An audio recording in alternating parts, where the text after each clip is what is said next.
my channel. I am Upasana Taneja. This is fourth lecture of complex analysis series. Complex analysis हम पढ़ रहे हैं. First lecture में हमने कॉम्प्लेक्स नंबर और उसका ज्योमेट्रिकल रिप्रेजेंटेशन, हर चीज, ऑपरेशंस उसके देखे, ठीक है, एल्जेब्रिक फॉर्म के. उसके बाद हम किस पे आए? पोलर फॉर्म पे आए कि पोलर फॉर्म क्या होती है ना. पोलर फॉर्म हमने देखा, उसके ऑपरेशंस देखे कि पोलर फॉर्म पे ऑपरेशंस कैसे लगते हैं, additive inverse, multiplicative inverse, De Moivre's theorem, ये सब कुछ डिस्कस किया. और थर्ड लेक्चर में हमने आर्ग्यूमेंट डिस्कस किया. आर्ग्यूमेंट के ऊपर क्वाड्रेंट फॉर्मूला कैसे लगता है वो भी देखा और एग्जाम्पल्स भी देखे आर्ग्यूमेंट निकालने के, ठीक है. इस लेक्चर में हम बेसिकली कुछ एग्जाम्पल्स डिस्कस करने वाले हैं जिसमें हम ये polar form, argument, De Moivre's theorem, हर चीज डिस्कस करेंगे कि कैसे कैसे इसका एप्लीकेशन होता है. उससे पहले आप एक बार ये देख लीजिए कि z क्या है, कोई कॉम्प्लेक्स नंबर है, ये हमने देख लिया. ये क्या है, उसकी पोलर फॉर्म है. ओके, डिटेल में अगर आपने देखना है तो please refer to those lectures जो मेरे कॉम्प्लेक्स एनालिसिस के पहले वाले लेक्चर्स हैं, ठीक है. और ये क्या है, आप मेरे चैनल पे जाके प्लेलिस्ट कॉम्प्लेक्स एनालिसिस विजिट कर सकते हैं, वहां पे आपको मिल जाएंगे सारे लेक्चर्स. थीटा क्या होता है, argument, r is mod z, और this is De Moivre's theorem. ये क्या कहती है कि अगर कोई कॉम्प्लेक्स नंबर है और आपको उसकी पावर फाइंड आउट करनी है, ठीक है, तो आप क्या करते हैं, ये जो पावर है ये यहाँ ना लग के कहाँ आ जाती है, cos n theta plus iota sine n theta, r raise to power n cos n theta plus iota sine n theta. कैसे ये अप्लाई होती है ये मैं अभी आपको दिखाऊंगी कि कैसे हम किसी भी कॉम्प्लेक्स नंबर की बड़ी से बड़ी पावर सॉल्व करते हैं. बहुत ईजी है, वो अभी हम क्वेश्चन डिस्कस करेंगे, ठीक है. और अगर आपको ये डिटेल में देखना हो डी मोवरिस थ्योरम तो मैंने अच्छे से डिस्कस की थी कि कैसे कैसे ये अप्लाई होती है. Okay, so let's start examples now. So this is the question, z is equal to 1 plus iota and we need to find z raised to power 1000. Okay, हमें z raised to power n calculate करना है और z raised to power n क्या होता है, r raised to power n cos n theta plus iota sin n theta. Means हमें क्या करनी है, इससे पहले पोलर फॉर्म बनानी है, ठीक है. पोलर फॉर्म बनाना भी, इसका मतलब इस क्वेश्चन में आपको पोलर फॉर्म बनाना, आर्ग्यूमेंट निकालना और डी मोवरिस थ्योरम कैसे अप्लाई करते हैं ये सब कुछ आ जाएगा. तो देखिए, z is equal to 1 plus iota है, x is equal to 1, y is equal to 1, r is equal to क्या होता है, under root 1 plus 1 is equal to under root 2. r आ गया. अब आपको पोलर फॉर्म कैसे बनती है, पोलर फॉर्म होती है z is equal to r cos theta plus iota sine theta, है ना. और जो ये थीटा होता है ना, ये आर्ग्यूमेंट होता है ना. थीटा निकालना मैंने आपको लास्ट वीडियो में सिखाया था कि पहले आप क्या करते हो, अल्फा निकालते हो. अल्फा होता है tan inverse mod y by x, है ना. जो भी अल्फा निकलता है फिर आप x और y का क्वाड्रेंट चेक करते हो. अगर फर्स्ट क्वाड्रेंट है तो अल्फा, सेकंड है तो पाई माइनस अल्फा, थर्ड है तो minus of pi minus alpha, और फोर्थ है तो क्या हो जाता है, माइनस अल्फा, या फिर यहाँ पे हम 2 पाई माइनस अल्फा भी ले लेते हैं. ओके, इसको हम पाई प्लस अल्फा भी ले सकते हैं, पाई प्लस अल्फा, ये भी मैं आपको दिखाऊंगी, ठीक है. सो ये हो गया कि हमें पहले अल्फा निकालना है, अल्फा से थीटा. ये पहले आपको मुश्किल लगेगा हल्का सा, बट आप प्रैक्टिस करोगे तो बहुत ही ईजी हो जाएगा आपके लिए. सो देखिए, z is equal to r cos theta plus iota sine theta, ठीक है. तो देखो क्या ट्रिक होती है, तो जो भी आपका r आया है ना उससे मल्टीप्लाई एंड डिवाइड कर दो, multiply and divide by root 2. कई बार कुछ और आता है 2 रूट 2, 3 रूट 2, तब भी आप रूट 2 से करते हैं. बेसिकली आपको ये देखना है कि आपका यहाँ पे एक एंगल कंस्ट्रक्ट हो जाए, ठीक है. कैसे, देखिए, z इज इक्वल टू हो जाएगा आपका 1 प्लस आयोटा है ना in 1. Okay, this is equation number 1.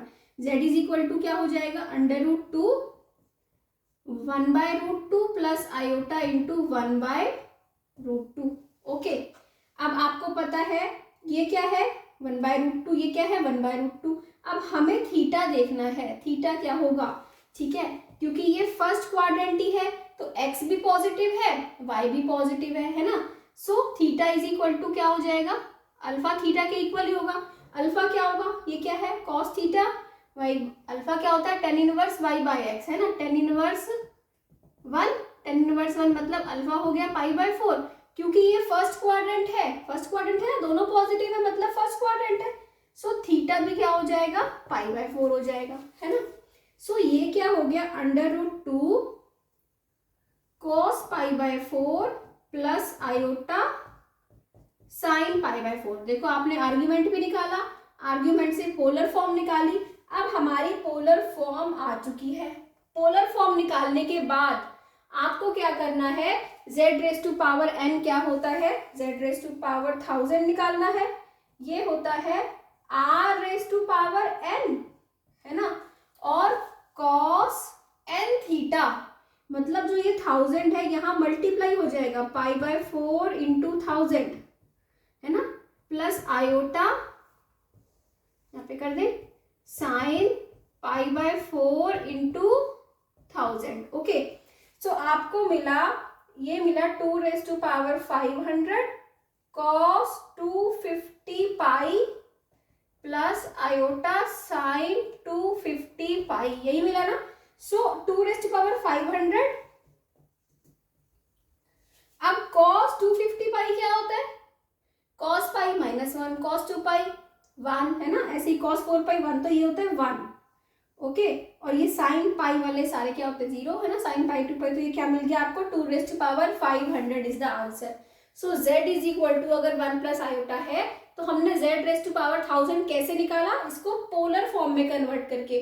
और पोलर फॉर्म कैसे निकलती है, आर्ग्यूमेंट निकाल के, आर्ग्यूमेंट निकालना आता है, पोलर फॉर्म निकालना आता है और ऐसे अप्लाई करना। तो बहुत सिंपल क्वेश्चन है ना। सो देखिए एग्जाम्पल 2 देखिए, आपको और क्लियर होगा। Next we have this question, z = 1 - iota raised to power 10 √3 plus iota raised to power 5 -1 - iota √3 raised to power 10। इस टाइप का क्वेश्चन देखने में बहुत टफ लग रहा है ना, कि कैसे आप इसको कैलकुलेट करोगे, इसको करोगे, इसको करोगे। बहुत ही सिंपल है। अगर आपको 3 चीजें क्लियर हैं, कौन कौन सी, पोलर फॉर्म, आर्ग्यूमेंट और डी मोवरेज थ्योरम, सेम वही अप्लाई होना है। बहुत ईजी है। देखिए पहले मैं इसको कैलकुलेट कर लेती हूँ, 1 बाय 1 हम इन तीनों को कैलकुलेट कर लेते हैं और फिर सब्स्टिट्यूट कर देंगे, ठीक है। लेट z1 = क्या ले लेते हैं, 1 - आयोटा, ये ले लें, और z1 raised to power 10 calculate कर लेंगे। अब बताओ सिंपल हमने फटाफट से कैसे निकाला था, कि पहले हम r निकालते हैं। r होता है √x² + y², है ना। सो ये क्या हो जाएगा आपका √2।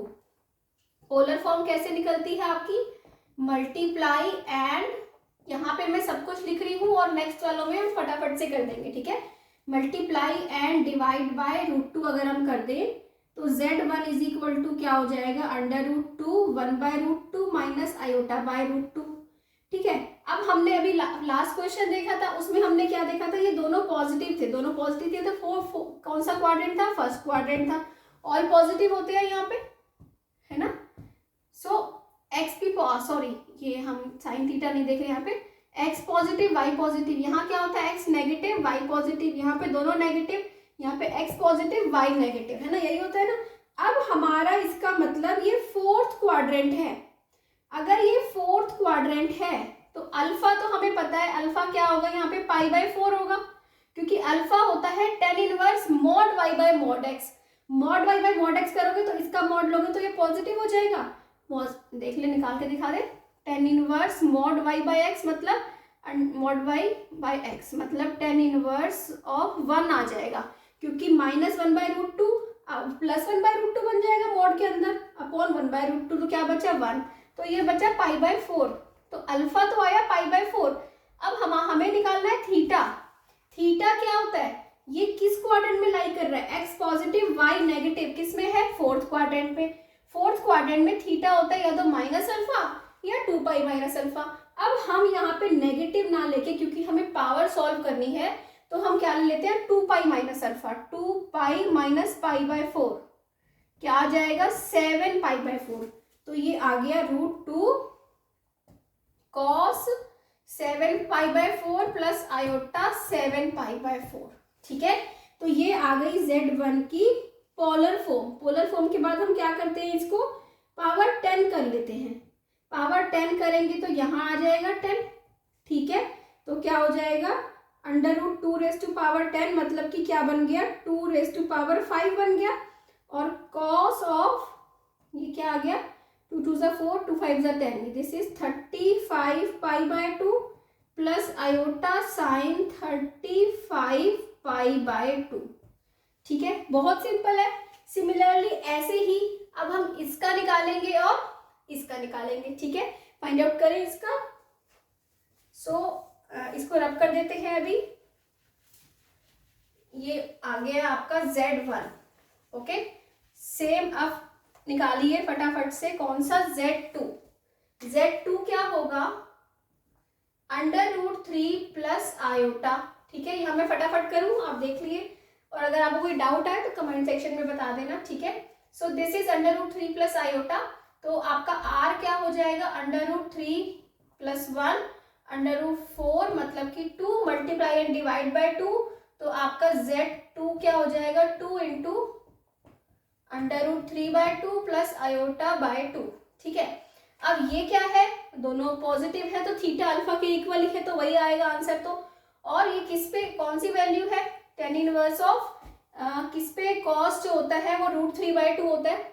कॉस होता है 30 पे √3 बाय 2, मतलब कि ये हो गया पाई बाय 6, तो ये हो गया cos pi by 6 plus iota sine pi by 6। ठीक है, अब हमें क्या निकालना था, Z2 raise to power 5। Raise to power 5 क्या हो जाएगा, ये हो जाएगा।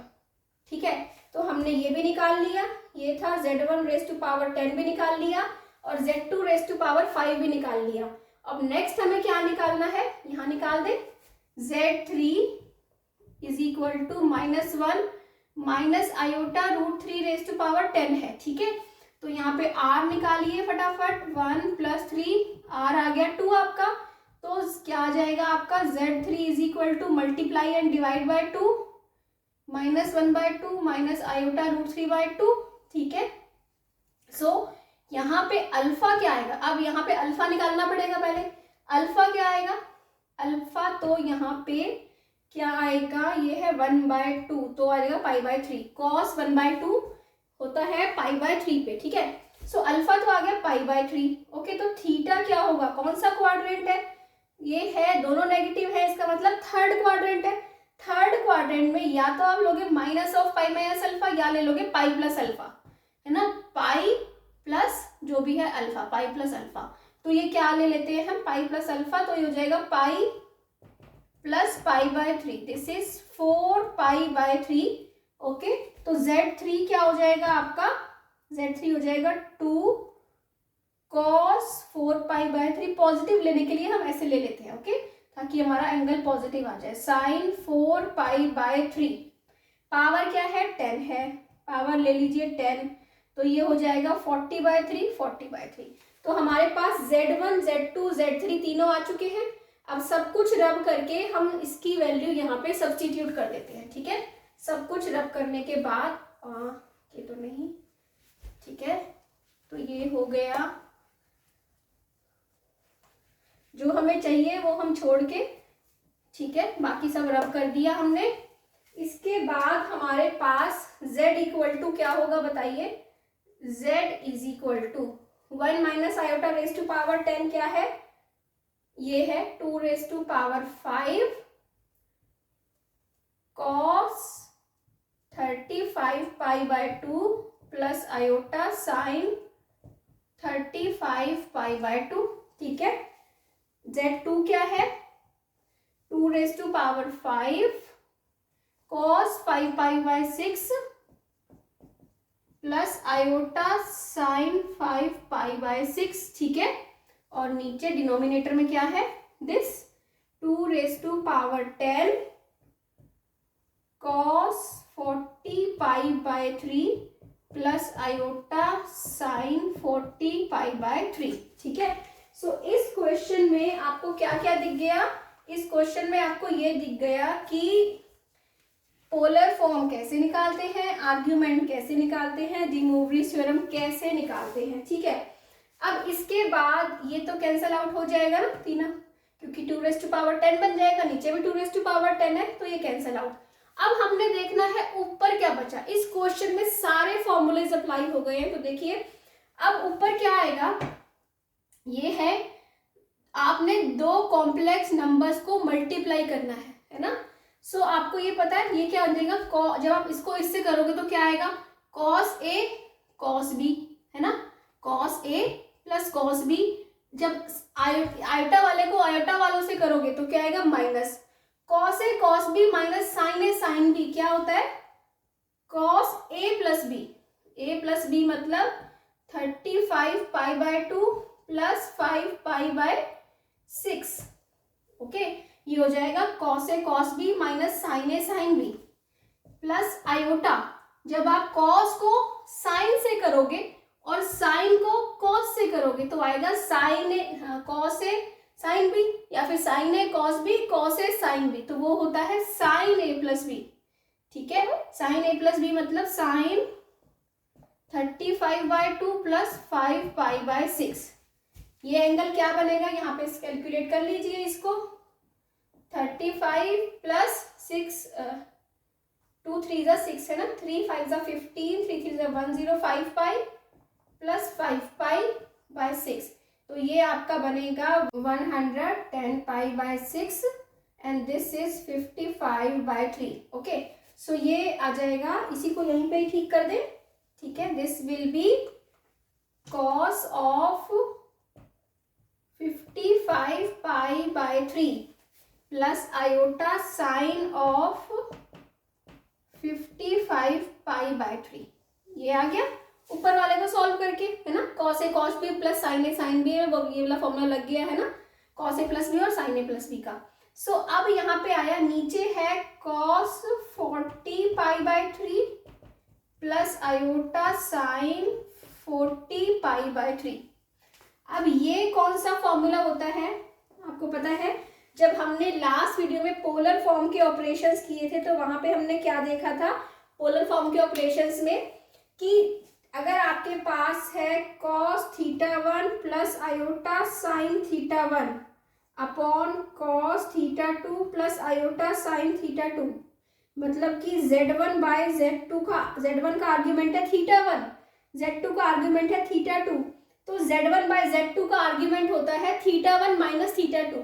इसको जब आप ऑपरेट करते हो तो डायरेक्टली क्या हो जाएगा बताना, जो ये 55 pi by 3 minus 45 pi by 3, theta 1 minus theta 2, तो 55 pi by 3 minus 40 pi by 3 क्या बचा, 15 पाई बाय 3 क्या बचा, 5 पाई, तो ये बच गया cos 5 pi plus iota sine 5 pi and this is equal to -1। ये तो 0 हो गया, दिस इज -1। ठीक है, सो कितना इजी था ये क्वेश्चन, थोड़ा सा बड़ा था, पर अगर आपको चीजें क्लियर हैं कि कैसे आर्ग्यूमेंट आ रहा है, कैसे पोलर फॉर्म आ रही है, कैसे कैलकुलेशन हो रही है, तो दिस इज वेरी सिंपल। ठीक है, सो आई होप आपको समझ आ रहा है। तो अब थर्ड क्वेश्चन देखिए हमने क्या करना है वो। So now we come to this question. देखिए इस क्वेश्चन में हमें क्या करना है, बहुत इजी है। For given z belongs to complex number, z is equal to r cos alpha plus iota sine alpha है। ठीक है, वो कह रहा है कि which of the following is correct, आपको उसने 4 स्टेटमेंट्स दे दी। तो जब हमारे पास ऐसा क्वेश्चन आता है, जैसे कि नेट के हमारे सी पार्ट में आता है कि हमें देखना है कि इनमें से एक भी करेक्ट हो सकता है, 2 भी, 3 भी और सारे भी, कोई भी करेक्ट हो सकता है, तो हमें वही ऑप्शंस पे क्लिक करना होता है। ठीक है, सो देखिए अब ये क्या है, हमें 1 बाय 1 हम ऑप्शंस को चेक करेंगे। ठीक है, हमें पता है z क्या है, z यहाँ पे क्या है, r cos alpha plus iota sine alpha, r इससे बिलोंग कर रहा है, अल्फा 0 टू पाई से। ठीक है, सो वो कह रहा है कि जब z बार है, z बार क्या होता है बताइए, z बार होता है r cos alpha minus iota sine alpha. ठीक है, अगर हम इसको लिखने की कोशिश करें तो हम इसको ऐसे लिख सकते हैं, r cos alpha plus iota sign of minus alpha लिख सकते हैं, है ना, क्योंकि जो साइन ऑफ माइनस अल्फा होता है वो क्या होता है, वो यही होता है। तो हम इसको भी cos माइनस अल्फा लिख सकते हैं, क्योंकि cos of minus alpha cos alpha ही होता है। सो अब इस एंगल को या तो आप माइनस लिख दो, माइनस अल्फा कौन सा क्वाड्रेंट होता है, दिस इज 0 या फिर 2 पाई, है ना, तो जो माइनस अल्फा होता है वो ये वाला क्वाड्रेंट होता है। इसको माइनस अल्फा बोल दो या 2 पाई माइनस अल्फा बोल दो, बात तो एक ही है।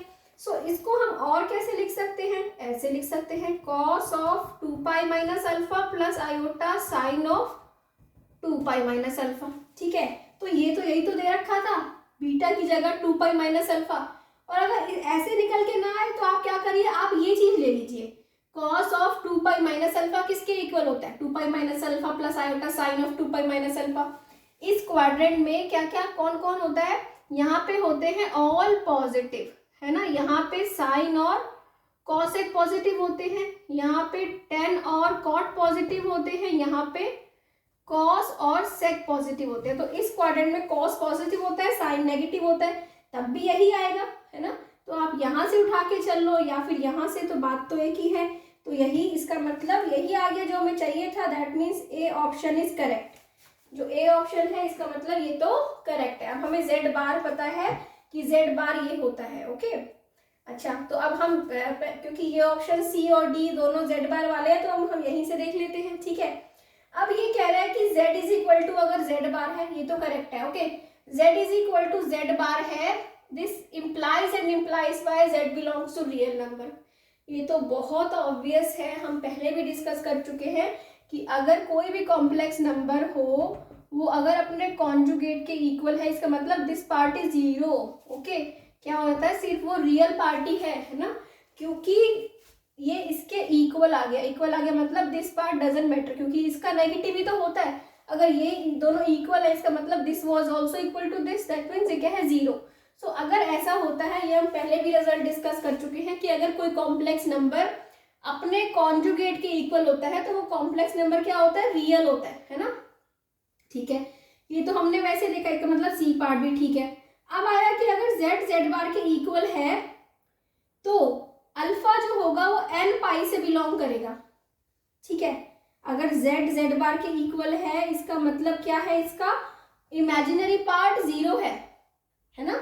z अगर z बार के इक्वल है, दैट मीन्स क्या हुआ, इमेजिनरी पार्ट जीरो है, सिर्फ रियल नंबर ही है ये तो। अगर imaginary part zero, imaginary part कौन सा होता है, साइन अल्फा, है ना। और अगर साइन अल्फा किस पे जीरो होता है, एन पाई पे, ओके।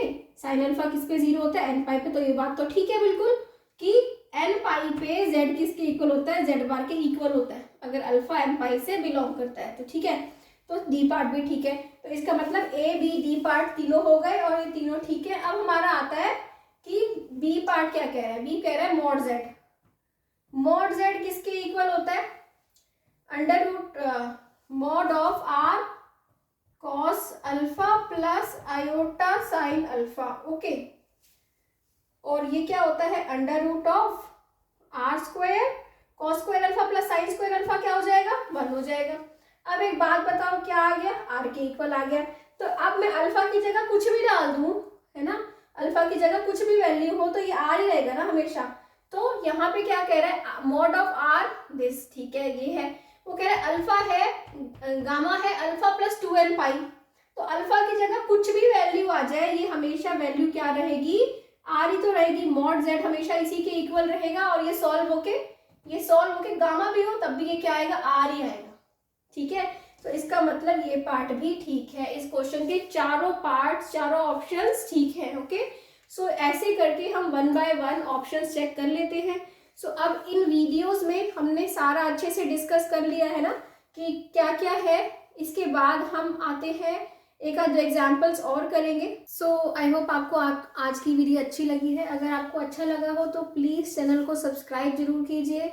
वीडियो को अगर आप शेयर कर सकते हैं तो शेयर कीजिए और लाइक बटन को प्रेस कीजिए और कमेंट सेक्शन में मुझे बताइए कि आपको कैसा लगा, ठीक है।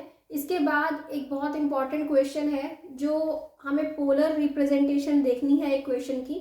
वो थोड़ा बड़ा क्वेश्चन है, इसलिए वो मैं एक सेपरेट वीडियो में डिस्कस करूँगी, ठीक है। और थैंक यू फॉर वॉचिंग।